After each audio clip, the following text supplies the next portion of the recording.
The title character in Reacher Season 3 is called the primary antagonist, Xavier Quinn, the single worst person I've ever known. The Lee Child Jack Reacher novels frequently suffer from the author's lack of interest in creating villains that seem like real threats. The antagonists may come across as a bit one-dimensional and ineffectual because Child expects that readers already know Reacher will prevail.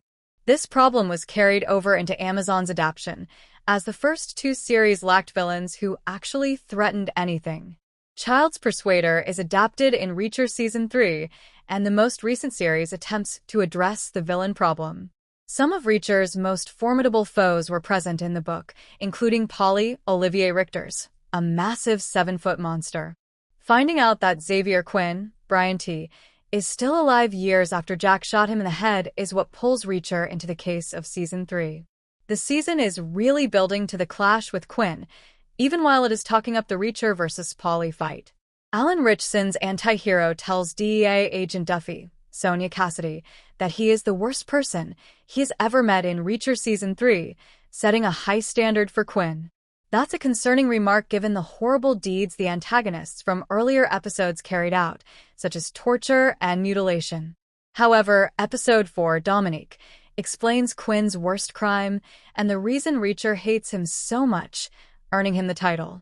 With Reacher narrating his friendship with mentee Dominique Cole, Mariah Robinson, and their investigation into Quinn, Dominique is primarily presented in flashback.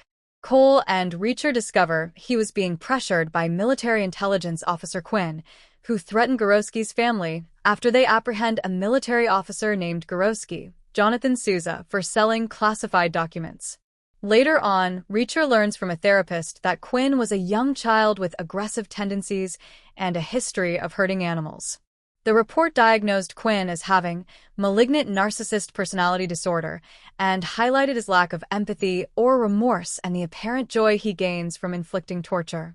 Quinn's brutal killing of Cole, in which he abducts and questions the young sergeant following an unsuccessful attempt to capture him, highlights this torture characteristic. On Quinn's remote farm, Reacher finds Cole's disfigured body and witnesses him trying to escape. Quinn attempts to persuade Reacher that he and Cole were covertly collaborating, but his silence betrays his deceit when Reacher asks him what her first name was.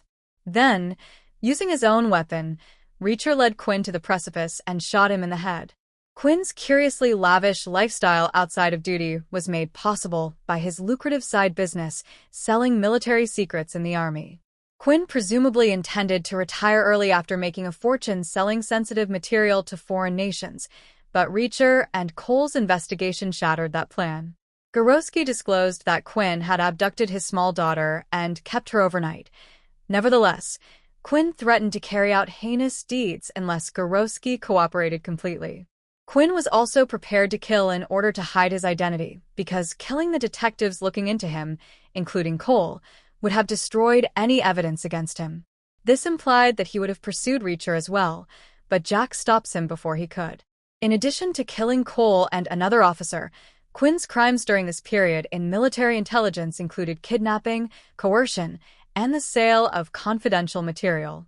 Reacher is known for making mistakes, but it makes sense that he would assume Quinn was dead after shooting him in the forehead and seeing him go down a cliff. The Persuader episode of Season 3 tells the story of Quinn's survival of his seemingly hopeless fate. A lower-caliber bullet that Reacher fired at him lodged in Quinn's skull. Despite suffering hypothermia from the chilly water he fell into, he also survived the fall from the cliff. One aspect that Reacher leaves open is whether Quinn remembers what happened to him. During his treatment, he claimed to have no memory, but doctors think he was faking his amnesia. For more videos, don't forget to like, share, and subscribe to my channel. The hypothermia had the side benefit of slowing Quinn's heart so he didn't bleed, and the decreased oxygen prevented long-term brain damage. Quinn was eventually found washed up on a beach and underwent 6 months of rehabilitation before going missing once more.